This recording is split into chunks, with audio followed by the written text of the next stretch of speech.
Hello guys, this is Chetan Mehta from SkillCubator, and in today's session we'll see how to answer some of the basic questions in an interview.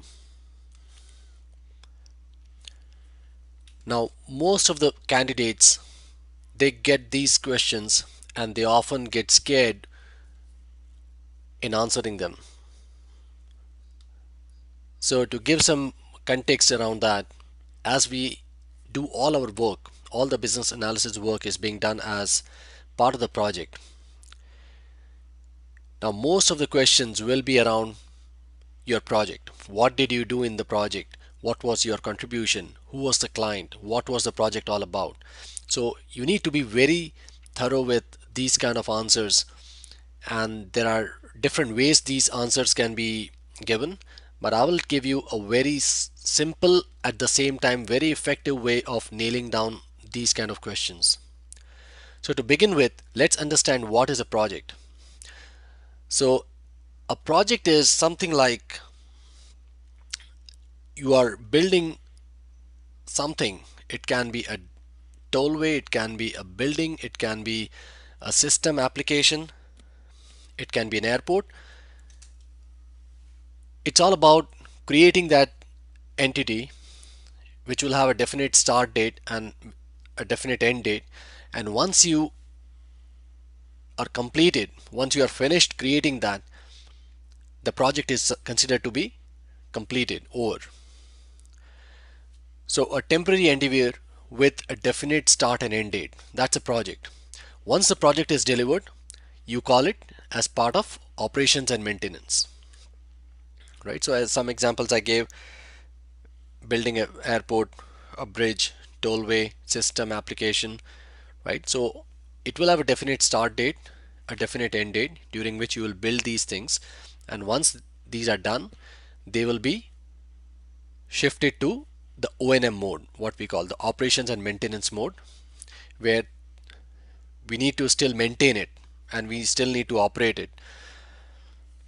So since majority of our work as a business analyst is done in a projectized environment, you need to know in and out about each of your projects.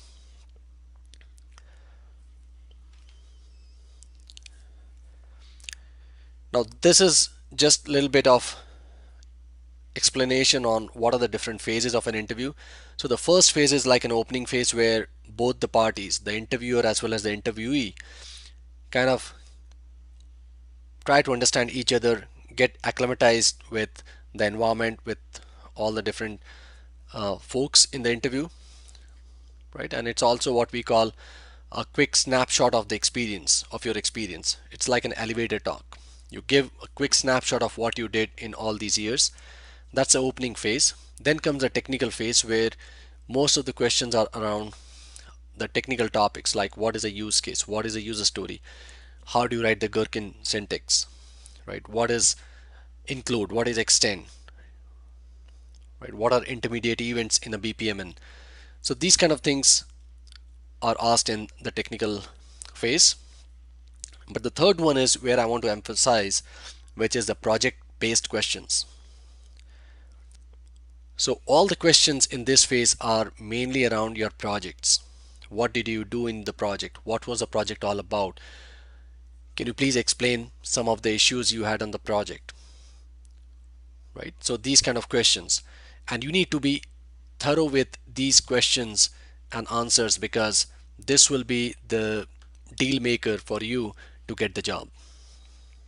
Anybody can go and learn about the use case, user stories from the internet, but these kind of questions are used to filter out between the real candidates and fake candidates, or good candidates and bad candidates. Okay. And then of course you have the behavioral questions like, please tell me where do you want to see 5 years down the line, all these kind of questions. And finally it's a closing phase where again, both the parties, they try to explain the highlights, the key points, and then finally the interview is closed. But I'll go back to this phase because that's where most of the people fail and they are unable to get the job because of these questions. Now, as I said, some of the questions related to the project will be, can you please tell me about the project? Can you please explain me your XYZ project you did with XYZ client? Can you tell me about some of the challenges you faced on the project?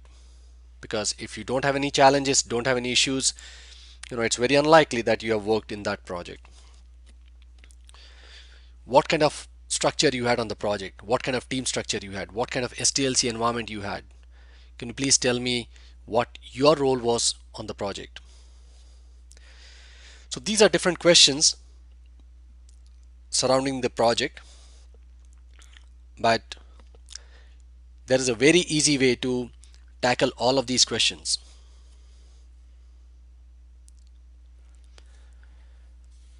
So what I recommend is to prepare a cheat sheet for each of the projects, and each cheat sheet will be your guide to study and to answer any of the questions which are related to the project. So the first section of the template is, or the cheat sheet is, the opening section, where you will talk about little bit about yourself and how you are related to the project. So I worked for so and so client as a BA, business analyst, from so and so duration. Right? That's basically setting the stage so that you can elaborate what exactly the project was all about. The second section in the template is you talk a little bit about the client, because it's important for everyone to know that who the client was and what they were into, what kind of product and services they are offering, which market segment it offers, it caters to. So these kind of things you need to explain. The third element is very important in the cheat sheet, the issues and the pain points.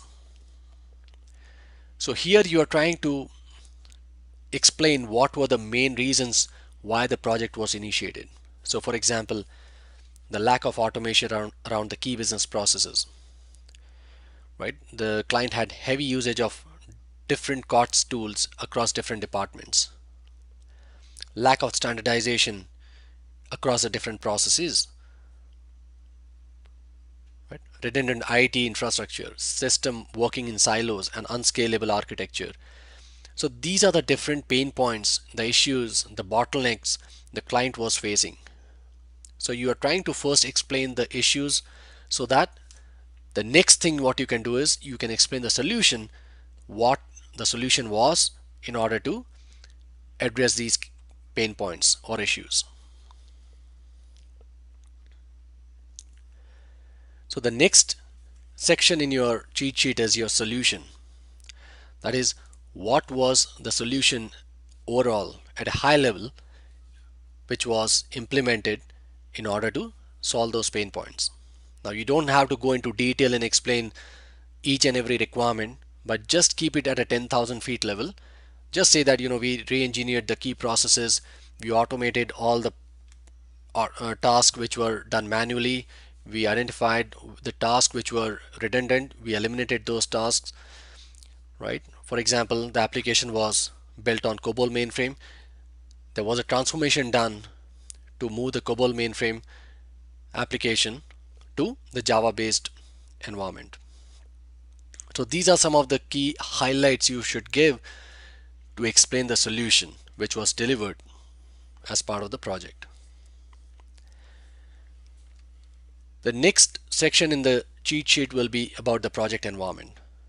That means it can also be about the team structure. What kind of team environment was that? Also, the important question is what kind of SDLC environment was used to deliver the project? Was it waterfall? Was it pure agile, scrum, or was it in between somewhere? The next element is what you did on the project and how you contributed towards the success of the project. Now this is basically your role and responsibilities coming from your resume, but don't read it out, just make it look like a story, make it look like a conversation. Right? So what you did on the project, and this is exactly what you should have on your resume. Like for example, you worked with the product owner and SMEs in identifying the business needs and wrote the user stories. You worked with the Scrum team as part of the Scrum sprint planning sessions and other different ceremonies, right? Those kind of things.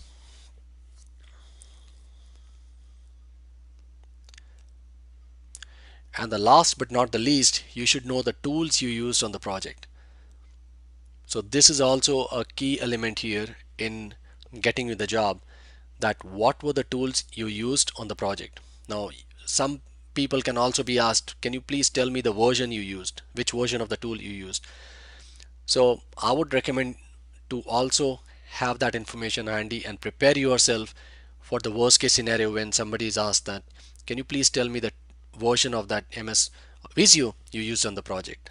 That is basically to check whether this person has really used the tool or not. Now, you may not know the version, but if you are not prepared, you are going to fumble on that. So the best thing you can do is you can say that I use MS Visio on so and so project. If you don't know, just say that, I really don't know the exact version, but I believe it was so and so version. So you are just hedging your answer, saying that I'm not sure, but I believe the version was 2.4.2 something, right? But make sure you do some research and write down those versions so that in case of such questions appear in your interview, you can field them. And the last thing is, don't make it look like a Q&A session. Make it look like a conversation. Make it look like as if you're talking to somebody and not giving just the answers right from the textbook. That's a key thing here in any interview. Your confidence, your body language, and the way you present your answers will be very key. Even though you don't give your all the answers to the point, that's okay, as long as you show some level of confidence and you show some level of excitement to get the job.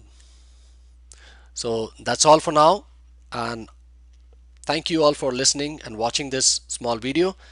For all your training needs, please contact us on www.skillcubator.com. You may also call us back on 703-200-9921, and just feel free to email us at info@skillcubator.com. Thank you and have a nice day. Bye.